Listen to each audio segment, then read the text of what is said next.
All right, good evening. My name is Han Hubert In. Hubert actually is really my middle name.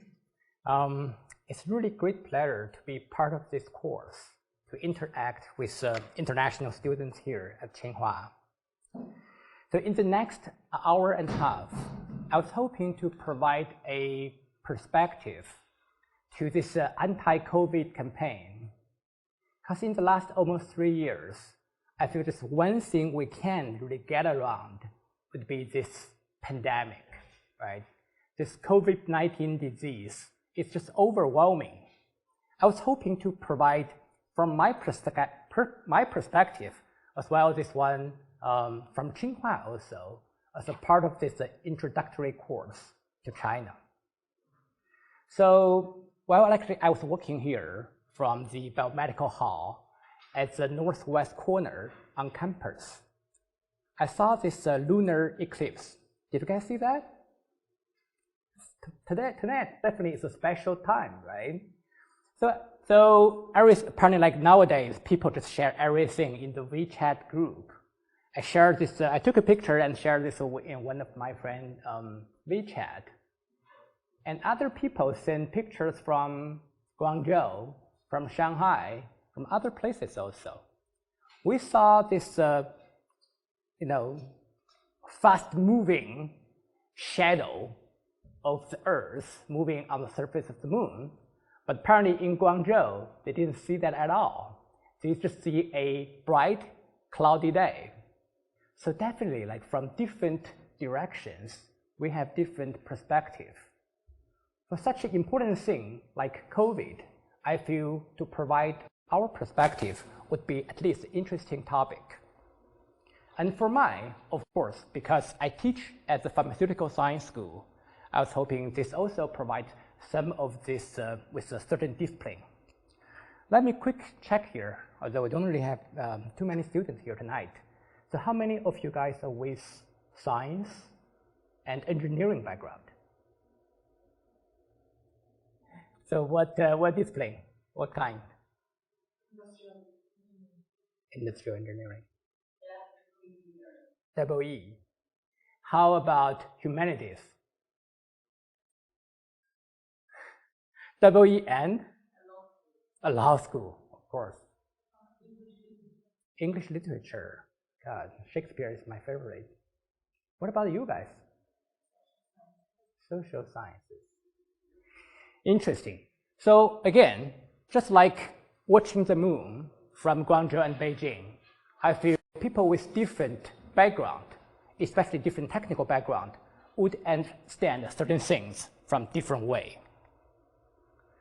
Of course, you know, Tsinghua is a 111-year-old university now. This picture is from last year, of course, from our most famous alumni, like at least one of the most famous alumni, President Xi Jinping, when he came back right before the anniversary. Actually, 5 years before that, at 105 anniversary, President Xi also wrote a letter to Tsinghua. The way an old graduate describes the characteristic for Tsinghua would be, this is the university to bring together the Chinese or the Oriental in general, if you like, and Occidental with the West, also the ancient time and the modern time, as well as art, science, and other disciplines. I feel this is pretty accurate, especially for the pharmaceutical science. You think that is the medicine, in the general field of medicine. I feel those things would be important areas we need to pay attention also, especially during the COVID time. Again, when you walk into this building, you still check your temperature. When you actually do international travel these days, you still need to show your vaccine certificate and so on. So the day before yesterday, I checked the up-to-date World Health Organization statistics, the current accumulation for COVID already actually hits a doubting 629 millions. That is, I think that's just like unbelievable. Of course, with those countries at the top on the list. So we have been keep thinking, so when is the end? How can we really like take off the mask for good? And also here in China, for certainly vaccines and drugs would be really helpful for us to overcome those challenges eventually. So apparently this would not be possible unless this is a global coordination. And Tsinghua, as a member of the community, we definitely have our share of the duties. So I borrowed this old slide from back 2020. Actually, this is one of the early international class MOOC also. So today, earlier today, when I look at these things, I think that's still pretty amazing, right? Back like 3 years ago, we talked about use traditional Chinese medicines. We're going to elaborate a little bit of this TCM. That's actually the interesting topic. And we talk about really facing a challenge we did not know before. What can we do? So a lot of people here at Tsinghua work in this field. For example, this actually is an online course also organized also by President Yang Bin back then, when President Yang actually talked to this Sino-Africa Summit. This actually back then when the COVID started spreading around the world. Some of our African friends actually approached us because apparently they did not have this fancy neutralizing antibody drugs that President Donald Trump could use back then. They were talking maybe we can actually learn something about this traditional Chinese medicines could be an alternative way to overcome this challenge also. So people here at Tsinghua, for example, President Cheng Jing, he's a professor at the Biomedical Engineering Department. Professor Dong Jiahong, he is the head of the Chang'an Hospital affiliated with Tsinghua. Zhang Linqi, who actually developed the very first specific COVID drug in China, and also a professor at the School of Medicine, Professor Ding Sheng, and myself, Professor Jing, at the School of Medicine and School of Social Science also, all actually from different perspectives to look at the pandemic and share our views. So I myself actually came from the School of Pharmaceutical Sciences, just like a couple of words here. So we locate at the, right after you enter the northwest gate, about 20 minutes walk from this point. People always say Tsinghua is really too big, you just walk forever to cross the campus. So we are one of actually the newest schools here at Tsinghua. The school was founded on Christmas Day back in 2015, December 25th. We have about 110 staff members, 74 undergraduates, and over 200 graduates, and so on. So at School of Pharmaceutical Science, again, why School of Pharmaceutical Science? I'm not sure, like I'm pretty, so people have pretty different cultural background here, right? So for me, for example, I grew up here, right here in Beijing, and I spent most of my adult time actually in the United States. In the US, most of the school would have a school pharmacy because basically they just actually like train the pharmacist. And in China here is a little different. We do not have that system, but rather the scientific research of those pharmaceuticals would actually like render a basically a niche for pharmaceutical science. That's why we named that school with that name. So in our school, we look at the interdisciplinary frontiers. Apparently, like infectious disease, COVID would be one of them. And this is a so-called basic applied disciplines also. So this actually has something to do with engineering, has something to do with science, also has something to do with like laws and other things also. It's certainly applied to innovation and entrepreneurship. And for drug development is a huge effort. Even nowadays, we still do not have a highly effective drug for this COVID. So global collaboration is definitely an essential part for our disciplines. Actually, in on our advisory board at SPS of Tsinghua, we also have really like many heads of global companies such as Amgen, Pfizer, J&J, and so on.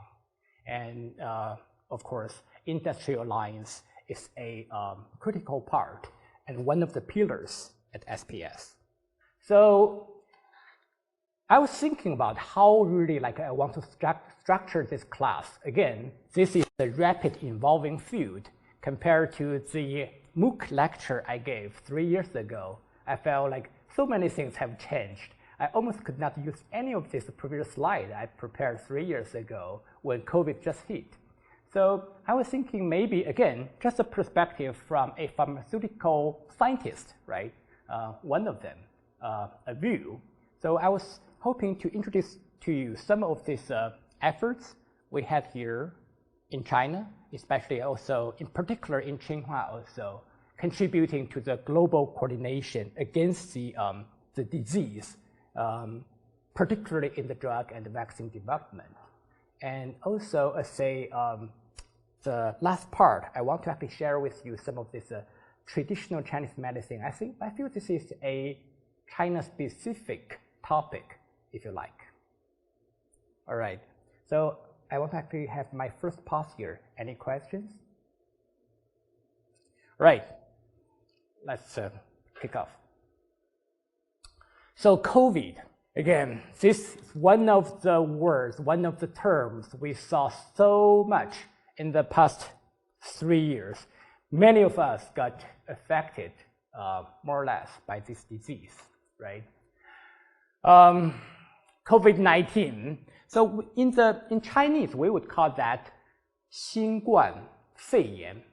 Literally, that means, how to say that? Literally, that's a pneumonia. It's a lung infection. So at the very beginning, of course, we know this was a disease that was first reported in December 2019 in Wuhan, China, in central parts of China. Almost 3 years, can you believe that? Time really flies. So, but it's really not, it's far more beyond a pneumonia. So at the early time, of course, a lot of these patients got affected. They were diagnosed with the pneumonia-like symptoms, right? And we do know now that when patients showed symptoms such as a fever, fatigue. By the way, anyone got infected by COVID before here? You? How do you feel back then? So which variation, which strain? Omicron, so recently, in the last year or so? Yeah. So, but do you feel any discomfort in the lung, like deep, or rather just a throat and upper respiratory system? Right, so this actually is more, so from the original strain, when it developed into Delta and Omicron more recently, it became actually less and less lung relevant. But at the beginning, definitely, besides the upper respiratory systems, the lung, the liver, even the kidney, and many other organs got affected by COVID also. So that is the reason, although in Chinese, and maybe like when you talk with your Chinese friend, when they heard like 新冠, that's a short for the COVID pneumonia, this is really the official name we use now. It's called COVID-19. I compare here, so back in 2019, when basically around the time in December, when they first in Wuhan saw the sequence of this disease, they saw a pretty rather striking similarity with the SARS. So I think maybe for students, many of you guys were too young for that. Do you still recall this 2003 SARS epidemics? That's, back then I was still in grad school. I went to grad school in New Haven in the US. And so in North America, it got hit also. For example, Toronto, actually in Canada, was one of the cities got affected pretty badly. So SARS actually with very high mortality. Here is like around 10%. So compared to a bad flu, by the way, it's a flu season. Like I know Tsinghua Hospital offer up-to-date vaccines, so definitely got a flu shot. That's one of the most helpful way to prevent you from infection. So that make actually SARS one of the most dangerous infectious disease. So after that, there's MERS from the Mid-East, but many of these really like this viral disease really like scare people. So when they first actually like identified COVID-19, the sequence suggests a really high sequence similarity with SARS. So this really like actually like put the alarm on. But there's still actually like also many differences also. So as I mentioned, like what we talk about here, this virus actually is quite, so for Omicron, for example, this R0 number is already between 5 to 10, even higher with some of this more recent derivative from their ancestors, suggesting a higher spreading of these viruses. So at the very beginning, it's not really that strong. So you can see this actually like this is evolution also of the virus. It's actually go along with the times. And also with other clinical features, for example, the fevers, the original strain give you mostly low or normal temperatures, and lung actually is one of them. So this remind me, as we talked about in December, this disease was first discovered in Wuhan, and it came to Tsinghua around the time of late January. I still remember that day, January 20th of 2020. That is the Chinese New Year Eve. We call that 除夕 or 大年三十. So that is the time you're supposed to actually stay home, getting together with, reunited with your family and celebrate the New Year. So that day on 2020, we had a whole day meeting at the president's office at Gongziting, like the really like actually like by the center of the campus, and President Wang Xiqin, back then he was still one of the vice president, just came back from the UK the day before that, and when I look, and he actually convened people from School of Medicine, School of Pharmaceutical Science, and asking for advice on how we should prepare this pandemic. But back then we really didn't see this happening. We just didn't see like really in the next 3 years even. We're still doing those things. And back then, I was actually, for example, offering a idea to actually use some of this traditional Chinese medicine decoction. You know, like in China, we use some certain herbs to help you to, to fight against flu and so on. So we were thinking actually back then to have one of the soup from skullcap. This is one of the anti-inflammation, anti-flu herb, and our colleagues in the hospital think that is like far from adequate to help us, to prevent us from the infection. So we didn't do that. But anyway, so at the beginning, we really didn't have very little clue on how this is going to develop.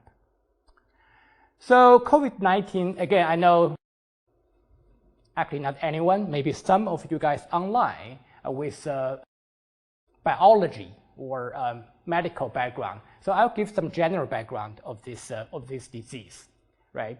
So COVID-19 is caused by this virus called, in short, called SARS-CoV-2. From this name, you can tell this basically has we really fall in the same family with the original SARS that hit us back in 2003 also. So this is one of the viruses in the subfamily called beta coronavirus. So from this is actual image. This is actually, if you took a picture of the virus using electron microscope, you actually see this. This looks like a crown, right? This is a virus, like artistic view of this. And if you look more closely, this is rather simple structure if you think about that. Life actually is, again, pretty amazing. This is a form of, you can call that creature, I guess, on this planet Earth. You only have a little bit protein, some nucleic acid, and that's pretty much it. Right? Think about this. Like, I wouldn't really call this is anything primitive or like we are more advanced life form or something. This is just a virus.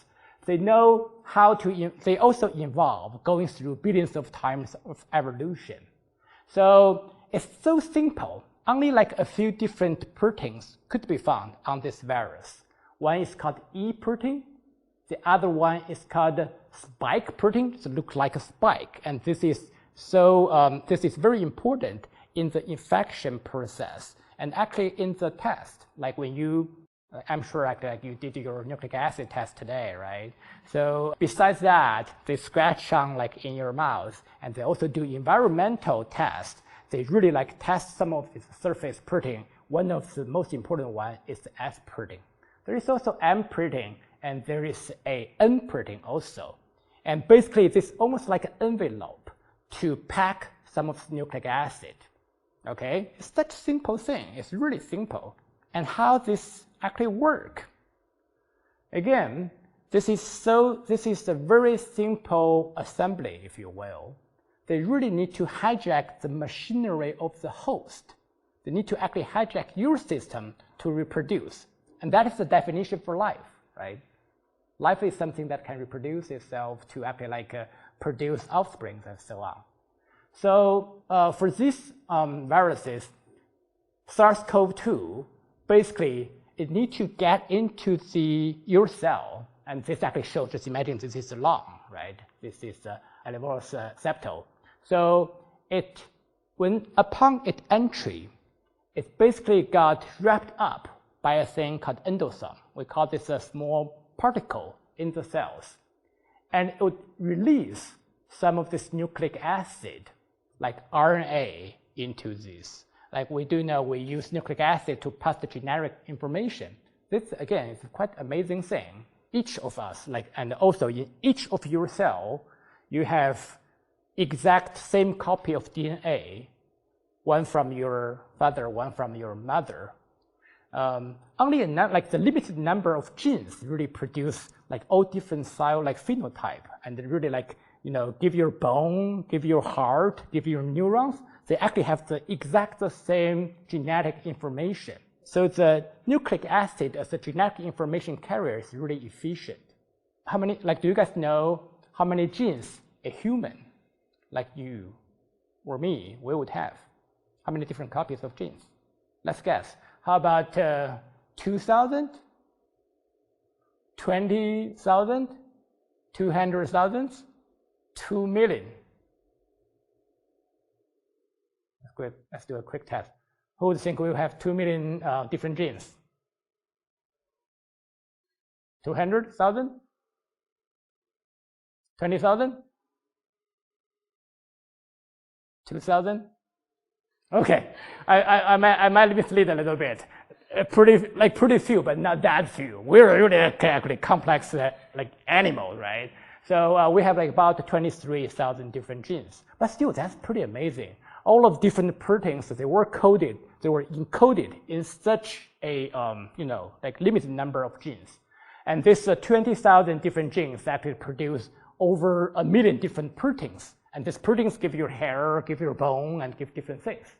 So for coronavirus, they have only about 30,000 base pairs, right? For nucleic acid, if you remember, this is a polymer. Engineers, this polymer is the repeating building blocks of the thing. Like protein, for example, it's like one amino acid after one amino acid to repeat. For nucleic acid, you would have different bases, right? For RNA, that the only difference, they have one different base from DNA. So for RNA, in order to reproduce, again, life needs to produce themselves. They would need an enzyme. Enzyme is a protein called RNA replicase in this RNA synthesis. And for those proteins, they would act like a protein is called polypeptide. This is another different polymer from the viruses would be released from the virus. So the virus would do, they would cut itself. This is a so-called self-cleavage, basically to convert a polypeptide to a non-structural proteins that can basically trigger the replication process. And then it's actually like reproduce like 1,000 copies and then release to the environment. It's a simple, short life cycle of the virus. And this actually provides different ways to control it. There are different therapeutic intervention strategies, and many of them actually like you might be pretty familiar with. For example, for the membrane fusion step, as I mentioned, they would utilize this endosome to get into the cells. A drug called hydroxychloroquine has been used. I thought like some of you guys were starting smiling. Did you hear about this? Did you know about this drug? This actually is a common drug. So let's see. Do you guys know anyone who had autoimmune disease such as the rheumatoid arthritis, or like RA, what we call it RA, or let's see, lupus, for example, this autoimmune diseases. So the primary according to the current guideline, you would first be treated by this guy, hydroxychloroquine.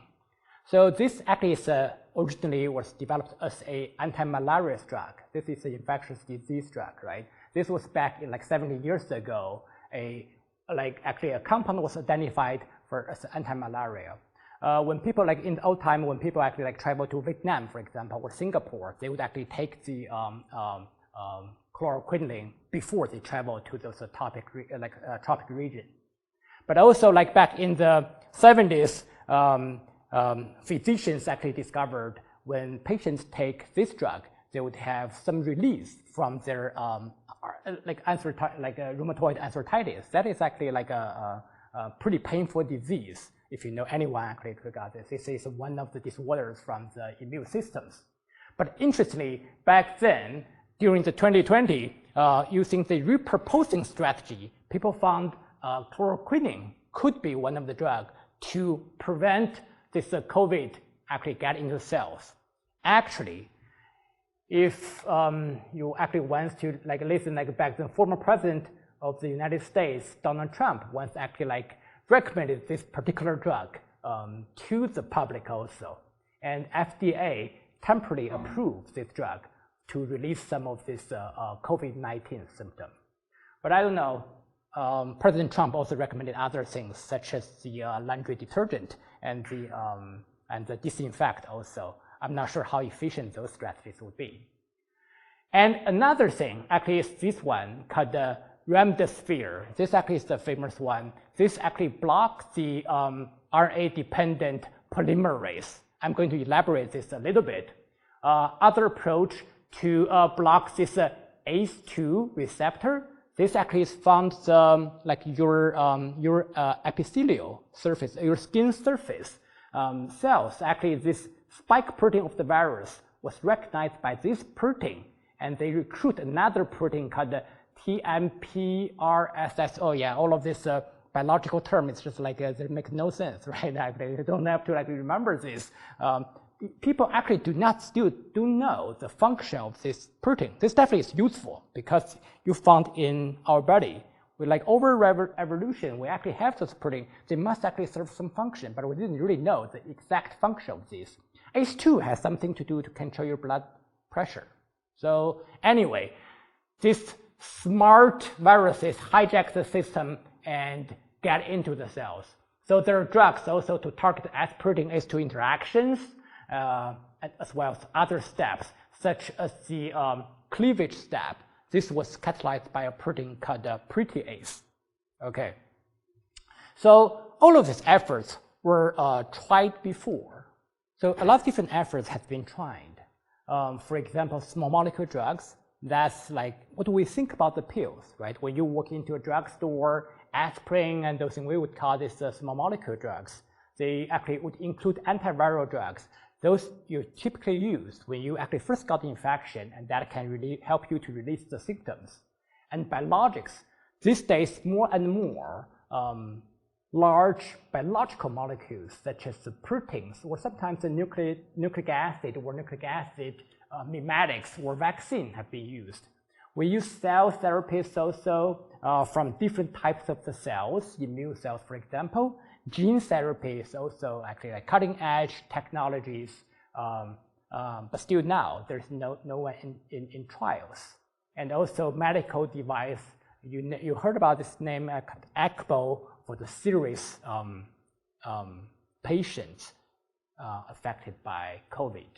So again, we talked about back in 2019, we just so this already 16 years after the 2003 SARS.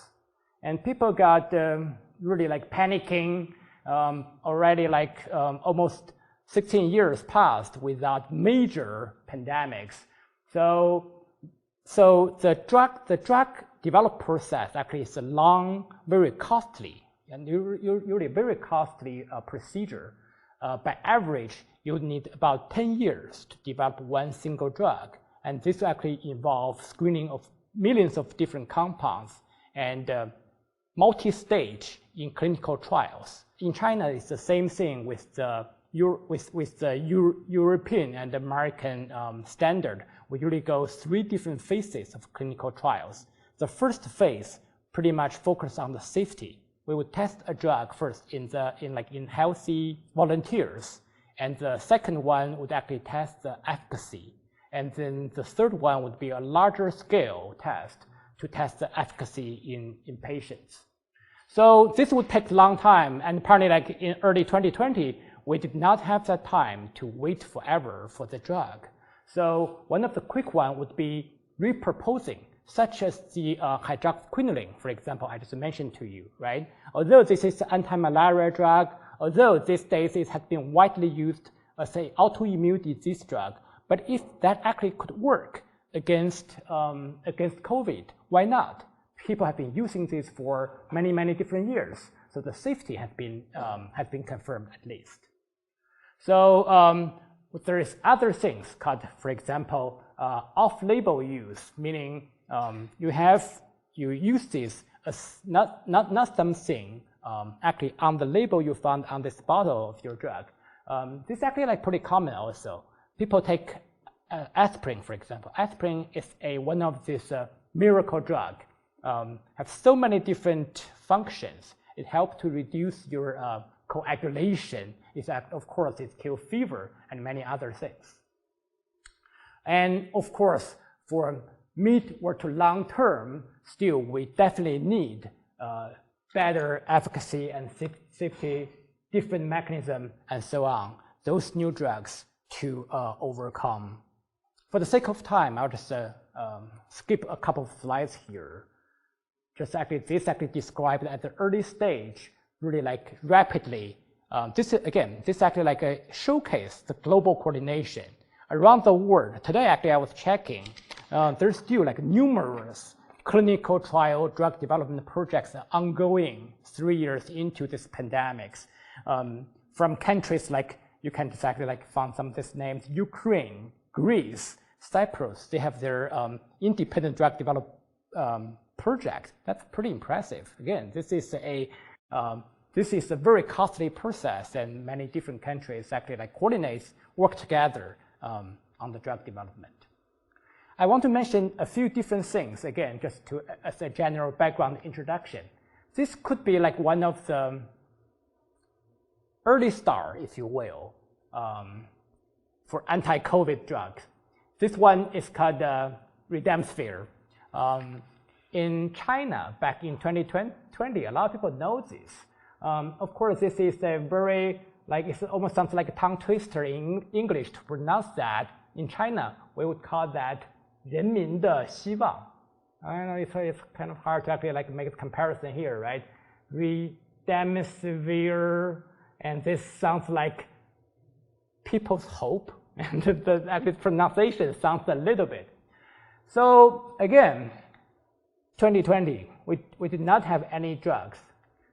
We hope to actually have some of these drug candidates, at least, that we can actually use.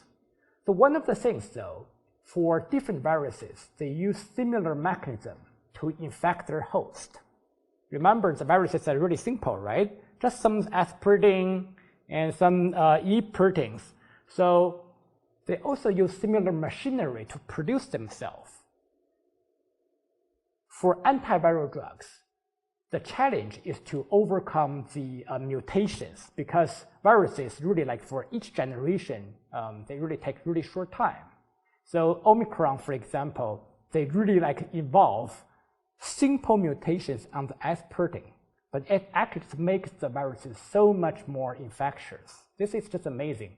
But on the good side, though, nowadays, COVID, this SARS-CoV-2 virus, almost saturate all of the mutations in S proteins. So could there be anything more dangerous than Omicron? It could, to be honest. But at least the current strain, vaccine would definitely be really useful, because again, the difference between Omicron, Delta, they were really not that huge. We did actually see those vaccines help to really release these serious symptoms and so on. So anyway, back to this story. Gilead, which is one of the leading biotech company based in San Francisco and Boston, had early drug candidates called this Remdesivir. This one is designed for a different virus called Ebola, and Ebola has been with us for many years also. Just like coronavirus, just like SARS-CoV-2, it also involves the same machinery, and also actually the same thing with hepatitis C and HIV as well. So those antiviral drugs really could be, in principle, be used for COVID. So the theory is that why don't we just use some of this antiviral drug to kill COVID? Why not? So, but whether this actually works is the question. This again is actually shows a roller coaster sort of a story. Let's check this. This is a paper, front page of a paper from the New England Journal of Medicine, which is one of the leading journal in medical science. So this actually shows the Remdesivir treatment for COVID actually is effective. Let's see, they checked altogether 1,062 patients, and basically when we test those drugs, we would do this experiment called double blind. Basically, we give either a drug or a placebo to the patients, but we didn't tell them whether they got the drug or a placebo. So, and then we compare, carry out the statistic analysis between these two groups. This drug, basically, those people who actually received the Remdesivir had the median recovery time of 10 days compared to 15 days for those who received placebo. So you might say, this actually doesn't sound very drastic difference, right? But we, back then, at least the New England Journal of Medicine, the leading scientists in the world did believe this drug helped to shorten the disease, this whole process. But things also changed. And then FDA, the Food and Drug Administration of the United States, in December, proved the emergency use of this People's Hope drug. Although this actually was first designed as an Ebola drug. However, a month after that, the World Health Organization recommends against the use of these drugs because with a larger scale, so-called consolidated experiments, they did not see significant difference between those who received placebo and from those who actually received the drug. This once again shows this again is a very difficult, very challenging project to very challenging goals to achieve. And then we got Paxlovid. Did you take it last time when you got infected? So my understanding is currently this is at least one of the most effective drugs. What drug did you take, by the way? Maybe I should ask. Did you take any drug or just like rest? So it was like Arcadol and then like some antivirus, nasal drops. Oh, I don't recall this antiviral drug's name, right? Yeah. Yeah. That's I was curious about that. So, but anyway, although this could be actually one. This is the first drug really like originally designed for COVID and approved for this specific use also. So this protein, the target of this drug was this one called main protease. A protease is enzyme that cleaves the peptide, the polypeptide. Remember, when the polypeptide released from the viruses, when after the viruses enter the cells, it would actually cut itself to produce a non-structural proteins.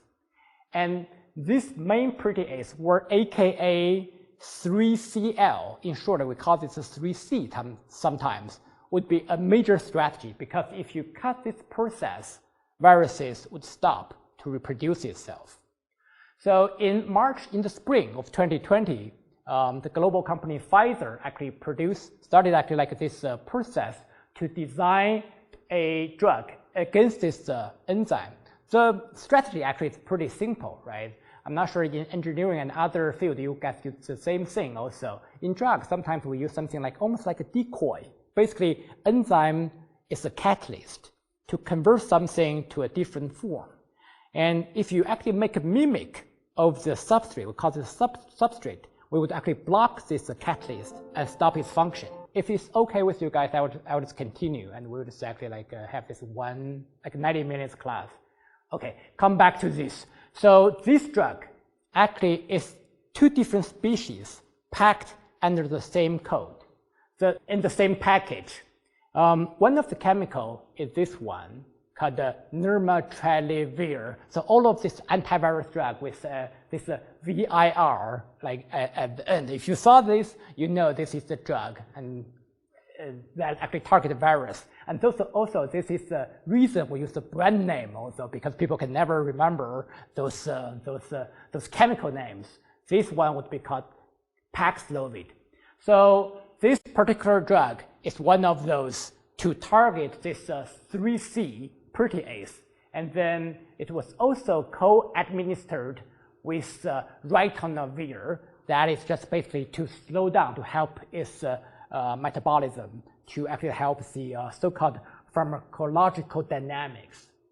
So this drug, again, as I mentioned, is the very first actually approved in December last year for the emergency use for COVID. And early this year, actually, it's like I saw this is still under assessment, but actually at least to give light at the end of the tunnel, we definitely see drugs started working. And as I mentioned before, by average, a drug would take 10 years to actually go through the pipeline. This is already light speed for drug development. This actually is pretty amazing. 3 years into a pandemic, we actually got a new drug from the beginning, actually pushed it through the pipeline. Of course, there's a catch also. SARS-CoV-2 mutant all the time. Although Paxlovid has already shown to have a reasonable efficacy against different variants, different mutants, but there is drug resistance already started showing. Again, as I mentioned, this is a Chinese introduction course. I want to actually mention about, again, China's efforts on this and also at Tsinghua, right? Because when we, think about most of the drugs we use, many, if not most, of them really were developed in the Western countries, Japan, Europe, and the U.S. So China hasn't really actually contributed too much to the modern drug development, but there are some exceptions I would mention, but not too many. But in this COVID campaign, we definitely actually made our contribution. In this paper, this is a paper actually published about half a year into this pandemic. This was a collaboration by the Chinese Academy of Science and also the Shenzhen Hospital affiliated with Tsinghua, also with the International Graduate School. And one of the famous structural biologists at Tsinghua, his name is called Professor Rao Zihe. I think I saw there are a lot of his academic science members portrait actually hanging in this classroom building. I'm sure you can find him somewhere. But anyway, he solved the main protease structure of this protease I mentioned to you, like that Paxlovid targets. This structure helps you to design new drug, right? These days we talk about artificial intelligence. Computers can even help you to actually design new drugs. It's very powerful too. I myself actually serve as a consultant for different venture capitalists. For example, in the last 2 years, Vision is a SoftBank capital, venture with over $90 billion US, one of the biggest in the world. They actually invested different AI companies in China. So basically, this computers help us to design those drugs. So this surface shows the enzyme surface. Sometimes people ask me, how come you have a surface? They have different colors on this protein. I need to explain to them this is just a computational view of this. This is not real. But people really actually ask for that. So again, the structure solved by Professor Rao actually shows for this particular enzyme, you have 4 different pockets, right? I mean, you can tell this actually different pockets on the surface of the protein. And here you have a amino acid. We talk about proteins with different amino acids. This one with a amino acid called cysteine. Cysteine is an amino acid with the sial side group. If you remember your high school chemistry, that is the sulfur, like this.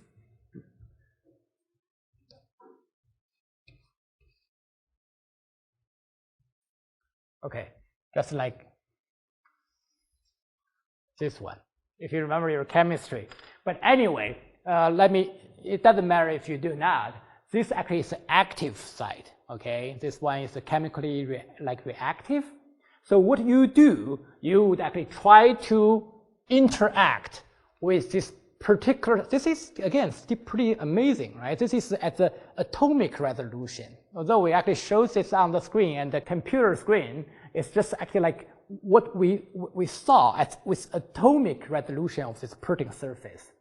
And you design a thing, the scientists actually from the Chinese Academy of Science designed a thing with a so-called warhead. It's almost like a missile to talk with this cysteine here, basically to form a handshake, if you will. This form a covalent bond. You can design a small molecule to interact with this guy here specifically. And this actually is really beautiful. Think about this. If you design such a drug, although I know you guys didn't really study medicine or chemistry, what is the major challenge if you can think about that? What is the technical hurdle? Can you name one? Let me tell you. So the major challenge for a drug is really to get specificity.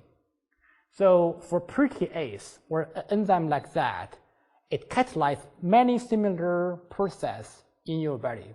Your cells actually catalyze many similar reactions at the same time. But if you want to actually have a drug that can only block this virus behavior without affecting yourself, that's really hard. Think about this like this.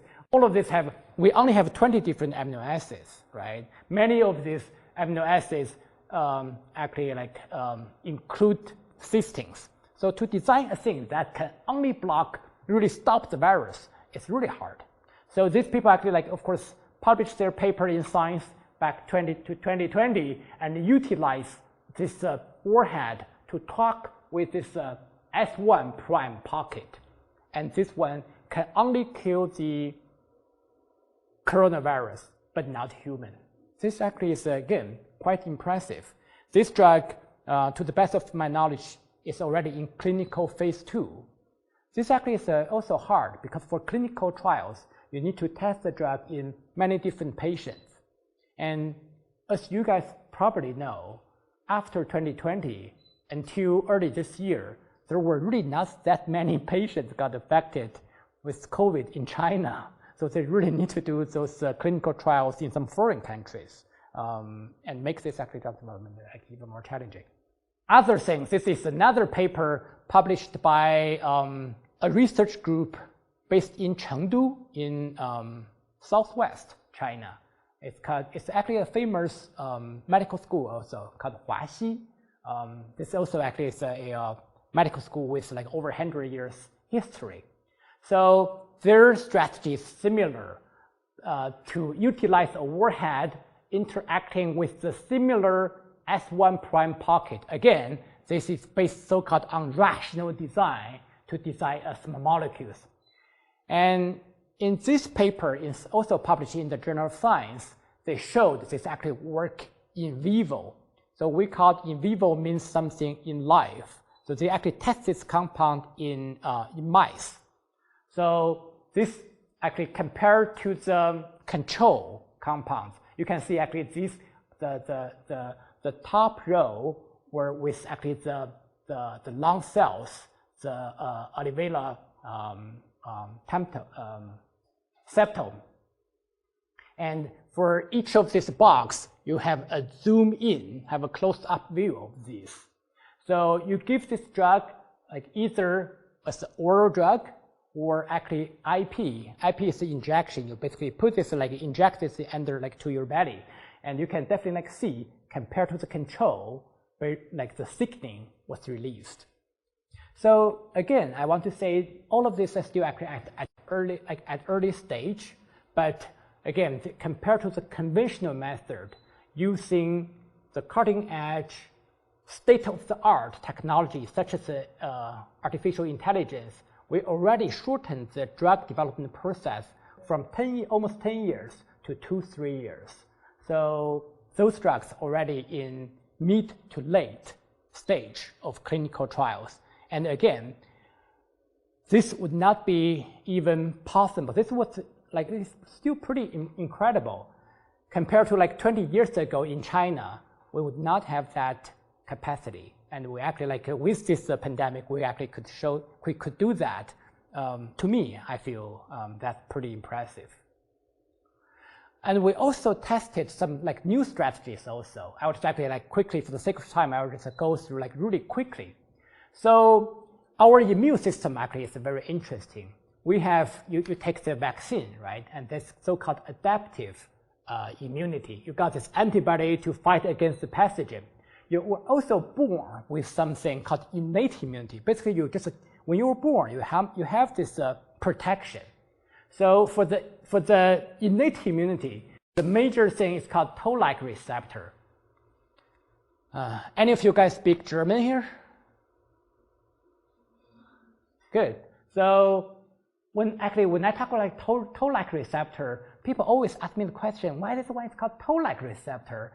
Does this have anything to do with the toll booth? Take a toll or something? Can you tell people what toll means in German? Yeah, exactly. So toll, this is actually the German word. first identified this gene actually in Strasbourg, in France, but apparently like a lot of people speak German there also. So when they found this gene, they think it's pretty amazing, pretty great, as you mentioned. They say, oh, toe, they were like German would say, toe. It's an amazing gene. That means this innate immunity definitely is it's an amazing discovery. So this toe-like receptor, a so-called pathogen-associated molecular pattern, right? It protects ourselves. It's just like what we showcase here on this cover of this journal. It's just like the Chinese Great Wall, right? On the Great Wall watchtowers, you have some guards. They would watch some of the pathogens come to attack. So, for example, like the bacteria, they would detect a chemical called the LPS, or like the cell wall component. Because unlike with human, the bacteria, they would have cell wall. So when our immune system find there is some cell wall component, or LPS, showing up, that definitely means this is not something human. There's some bacterial invasion. We want to turn up our self-defense and kill them. This is how this works. The problem, though, is that this defense sometimes goes like out of control. So, for example, TLR7 and 8 detect viral single-strand RNA, just like those from the COVID. The same thing with HIV also. So those single-stranded RNA has nothing to do with human. We do not actually produce those things. When they actually infect us, our immune system would actually like alarm, and then this guards would do, they would actually shoot arrows to those viruses and kill them. However, this is a cascade mechanism, means they have a positive feedback, right? When this actually happens, we would actually give signals and amplify this. So one of the major fatality causes at the early days of COVID basically is this thing called the cytokine storm. When this alarm was sound, they would actually turn on the cytokine release, and actually like when these things were released to the environment, too much of this would cause the organ failure, right? So early times, a lot of people who actually died from COVID, they were young people, because they have a really effective immune system. They actually really respond quickly. They have very good guards on the watchtowers. So this actually is one of the leading fatality reason for COVID. So we actually here at Tsinghua, my research group at the School of Pharmaceutical Science, we work on the toll-like receptor inhibitors. Basically, if this is a double-edged sword, it protects ourselves, but too much would actually hurt us also. We want to actually get a fine balance, right? You guys in China long enough to realize we always talk about the yin and the yang balance. It's always actually to try to actually find the tipping point and just right, to control that. So this is the effort we do, and actually this actually involves international collaborations also. Merck, for example, there is actually a European Merck, a German pharmaceutical company. There is American Merck also. So the American Merck also had a toll-like receptor inhibitor project using these new strategies for especially the serious symptom for COVID-19. So I would just quickly mention this is a discovery we had, just as an example. For this so-called immunomodulators, it's just modifying your immune system. They have problems. They have side effects, such as this one. This is this one is called Humira. This is the best-selling drugs in the world in the last 7 years, since 2015. This actually blocks the cytokine and release the rheumatoid arthritis symptom. However, when people take drugs like that, they would enter higher risk to get infected by the pathogens. This actually makes sense, right? You try to suppress some of your immune response, and it won't really sufficiently protect yourself. So what we do here in Tsinghua, we try to have the precise modulation of this. Where you get the virus infection, you want to turn on your self-protection at that particular point. And by just actually like really like just open the door for your self-protection at the TR7 site.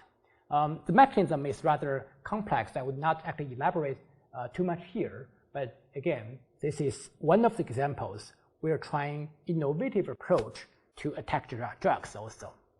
Besides those small molecules, any question here? I have to stop here. Again, the last several slides might be a little technical. Right? So no more questions. I'll go on. I'll try to give some general introduction to the other strategies also.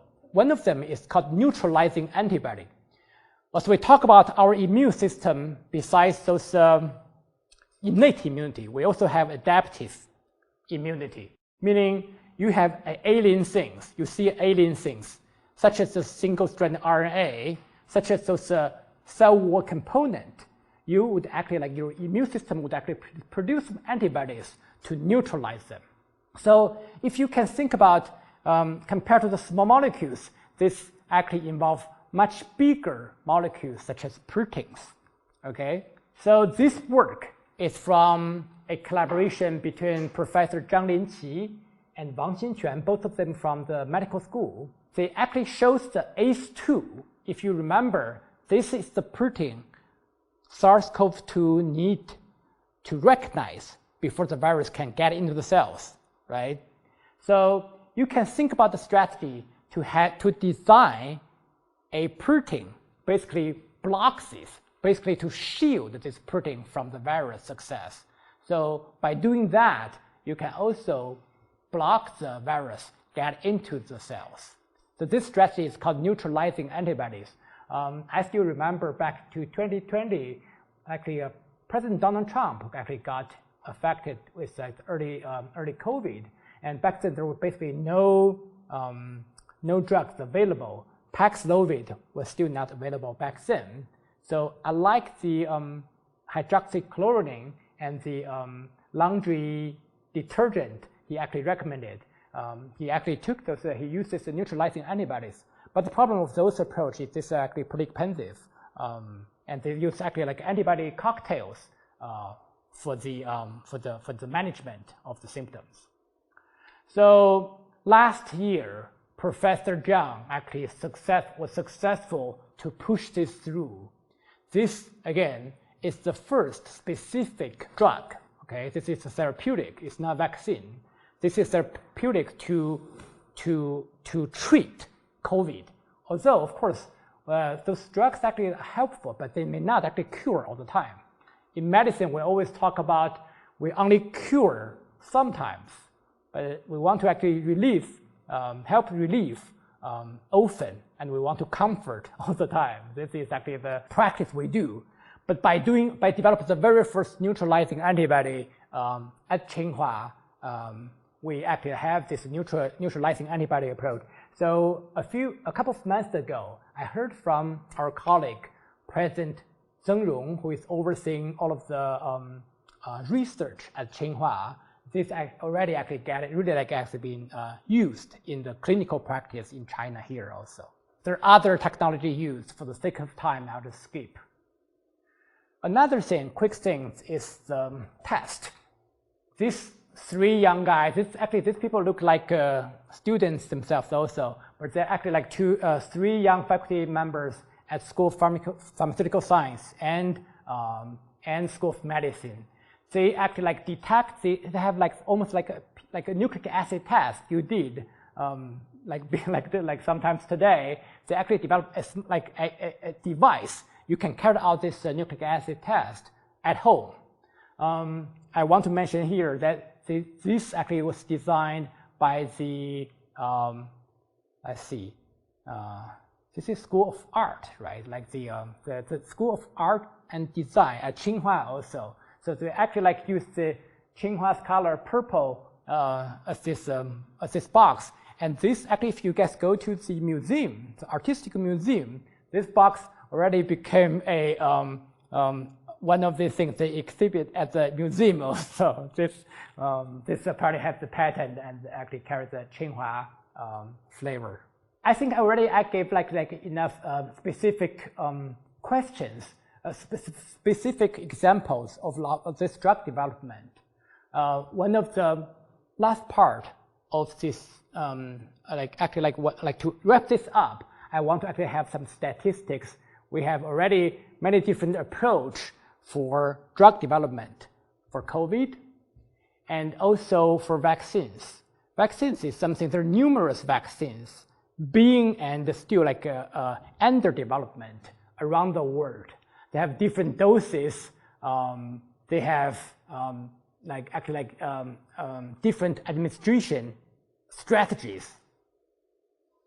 This actually again, this is one of the common view for the landscape. One of the challenge actually when people take vaccines, they still most of them still use injections. So last month, this company called CanSino Bio, I guess, or in Chinese we would call that CanSino. This was the technology again from one of the Tsinghua alumnus. This is a woman general, Chen Wei. He graduated from our Department of Chemical Engineering back in the 90s. Their technology actually made it possible to inhale this aerosol of this vaccine. This actually became one of the inhalable vaccines around the world. To my best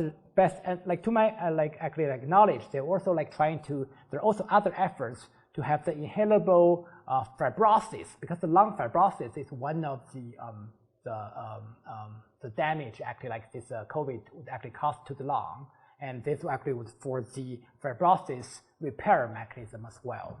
This is the last slide for this part. This is again a new vaccine for the Omicron in particular. This was actually developed by Professor Fu Yangxing. So Yangxing actually lives we live at Shuangqing, neighborhood or compound. So his house, his apartment is actually really we live in the same building. And the other day actually I saw him. He was actually pretty excited. He's like my vaccine got approved. And this actually is actually one of the early Omicron vaccines in collaboration with this company called Lizhu Bio. Again, Tsinhua's effort. We just I think indeed people here do believe that really just what we show actually the sundials, right? Vector non-verbal, that's apparently we made our contributions to fight against those COVID. Let's see, I started at 7:20, 90 minutes I have until 8:50. So 15 minutes, I think that's actually pretty good. In the last 15 minutes, I want to have even more Chinese flavor in this introduction. Again, about the traditional Chinese medicine, or sometimes we call that TCM. Who in this room used TCM before? The traditional Chinese medicine.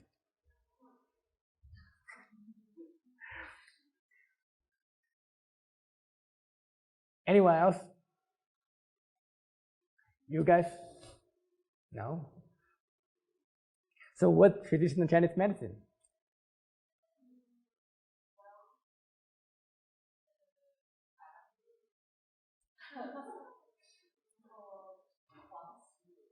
That's very good.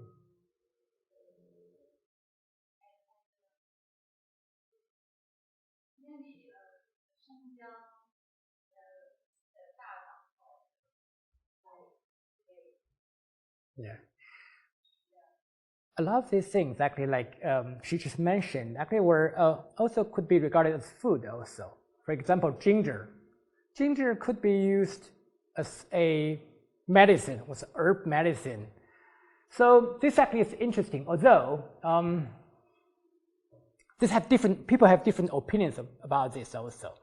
But for the COVID, traditional Chinese medicine definitely play an important role. I would like to, again, use the last 15 minutes to talk a little bit about this. Again, I showed another picture for President Xi Jinping. This is, I actually remember, you probably recognize this face already. This is the guy who developed the neutralizing antibody, and that's back then when he actually worked in the lab. This was on March 20th in medical school. And when President Xi came, besides actually looking at his neutralizing antibody efforts, he also mentioned, I'll just actually translate here, don't worry if you can read the Chinese. Basically, he talked about that to fight against COVID, we want to actually use both the Western and the Eastern, the Oriental and Occidental medicines, to combine them in the anti-COVID campaign.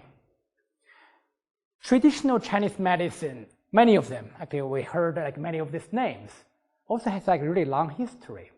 So you guys roughly know some of these different dynasties and history of China. Basically, about over 2,000 years ago, from the spring and autumn period, already there's foundations of some of the TCM theory.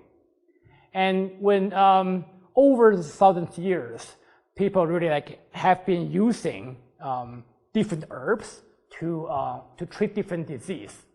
And in the last 100 years or so, people also try to combine some of the traditional medical practice with the modern Western contemporary medicine. This actually you also see similar cases in countries like South Korea, Japan, and Vietnam also. So there's some classic,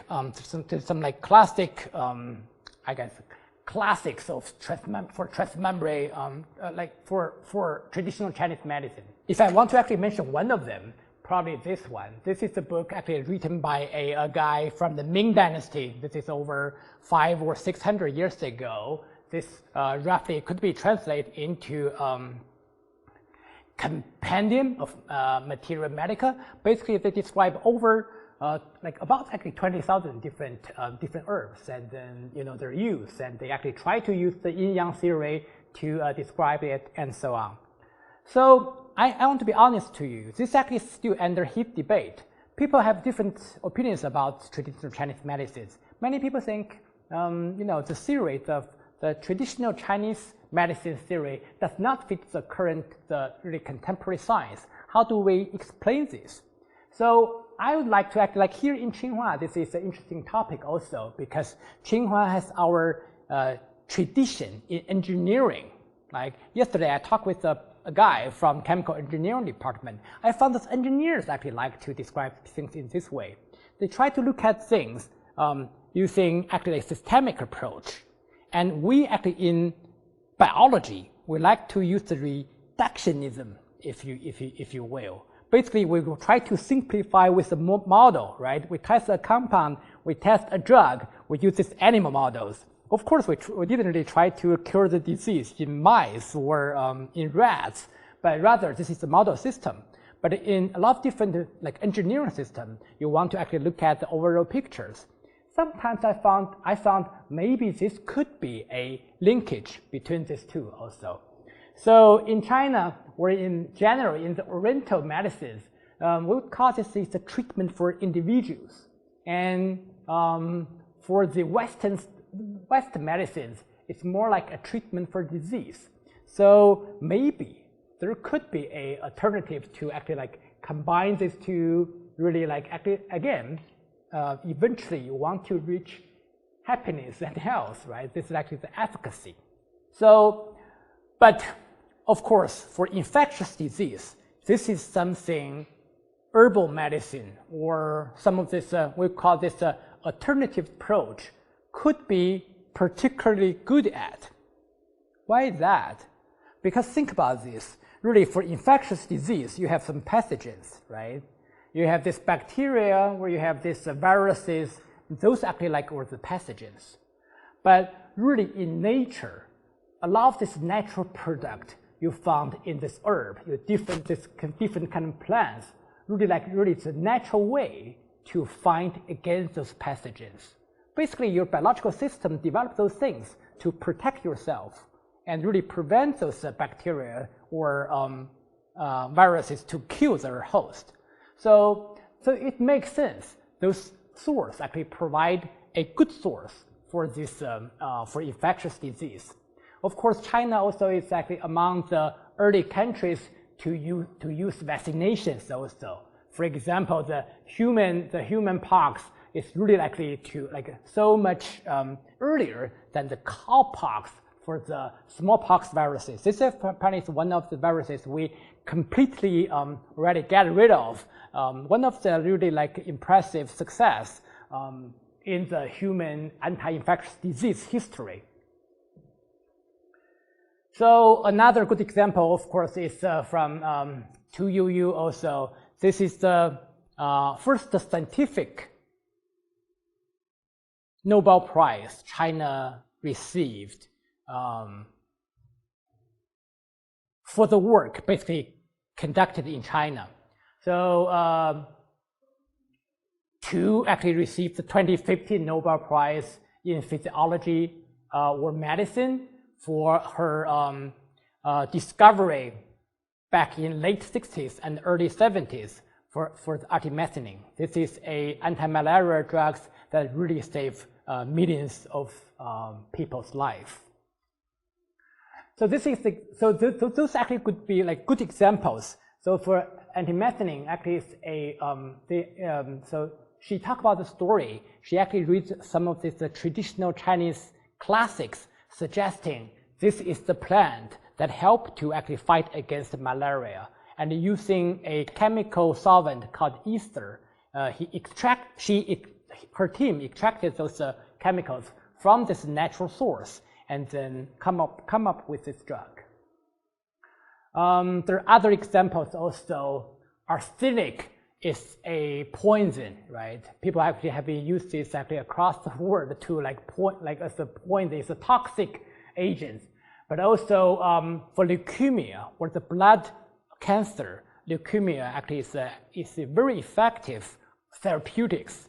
And actually, if you 30, 40 years ago, if a person got leukemia, it's almost like a death sentence. There is very high likelihood to die. And these days, actually, for leukemia and lymphoma, the death rate actually is much lowered. Actually, talk about this. I have a young student in my undergraduate student in my lab. He's really right after the Chinese New Year last year, he saw his platelets count actually lower to 9. So when you do this count, you really got about 150 to 300 or something like that. It's a normal range. And he actually got a bleeding nose, and that's really due to really low platelet. He was diagnosed with M4 leukemia, but really actually after 3 months treatment, he was fully recovered. That's again, a lot of this current contemporary medicine is really helpful for those diseases. So this is an example. I want to mention quickly that traditional Chinese medicines also played a role in this COVID-19 pandemics. So really quick. So back then, again, December 2019, the first cases of COVID were reported. But back then, there were really no available drugs. So the national effort involved organizing traditional Chinese medicine, including Bailangen, as we just heard, because this actually has been a lot of Chinese kids took this when they were young. It's a decoction. It's almost like decoction. You actually use hot waters and this to drink it. These were supposed to help to boost the immune system and really release some of these cold symptoms. Some of this have been actually approved by the Chinese Food and Drug Administration also. This is called 3 formulas. Three medicines. It should be, sorry about the typo. It should be 3 medicines and 3 formulas. Formulas means different, just basically a different combinations of different herbs. Because in the traditional Chinese medicines, you're not supposed to, just actually I can show you a picture. It's not one single kind of herb. You actually mix different things together, and they suppose they actually would work together and team up to have a synergistic effect, basically. So those were actually recommended by the Chinese Food and Drug Administration, those drugs and those formulas. And also this actually includes some of this basically intravenous. So this is actually extraction from the traditional medicines, and they would inject through intravenous into the vein. And this actually is called 血逼镜. It's particularly good for patients. But of course, there were, when I introduced this, there's also current debate on the safety of those, right? Because I have to admit, although we talk about traditional Chinese medicines, for a person like me, I basically got almost all of my professional training in Western countries. I think actually like to have double-blinded, large-scale safety data for those traditional Chinese medicine would be really helpful, because China is still one of the countries with the highest rate for liver disease. And this actually because liver is our detoxination organ.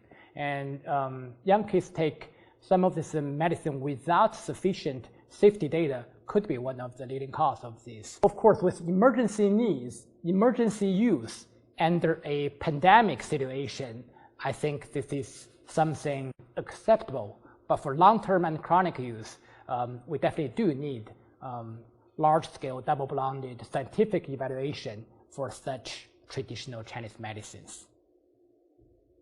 I think pretty much for other things, actually I would just show this as my last slide. Again, at Tsinghua, traditional Chinese medicines became one of our focus again. This is early this year. This is the National Administration of Traditional Medicine, the secretary of that ministry, along with our president, to sign up an agreement contract to work together, Tsinghua, and also work with the China Academy of Chinese Medical Sciences. And we do believe that some of this Chinese traditional medicine's modernization, along with the modern Chinese traditional medicine, sounds like a tongue twister, would be actually really quite useful. Remember, actually, back in 2020, we talked with our African friends at the Sino-Africa Summit to share our experience with this anti-COVID, because those TCM did actually work pretty well in Wuhan and Zhejiang, and people who received those traditional Chinese medicine did actually have a very high recovery rate. Of course, most of the people did recover from the disease. So 90 minutes is short, but with this short time, I was hoping to give you just a glance of a perspective of a person like myself with some more medical and pharmaceutical science background on this in this global campaign. I think this again is a huge worldwide efforts to fight against historic, really daunting challenge to beat the COVID-19 disease. But we try to actually combine modern technologies, the medical science theory from both the Western and Chinese traditions. And in particular, I feel like in China, at Tsinghua University, we actually present such a platform to bring all the different things together and also to contribute to this global efforts. With that, I will conclude my class today. Thank you very much.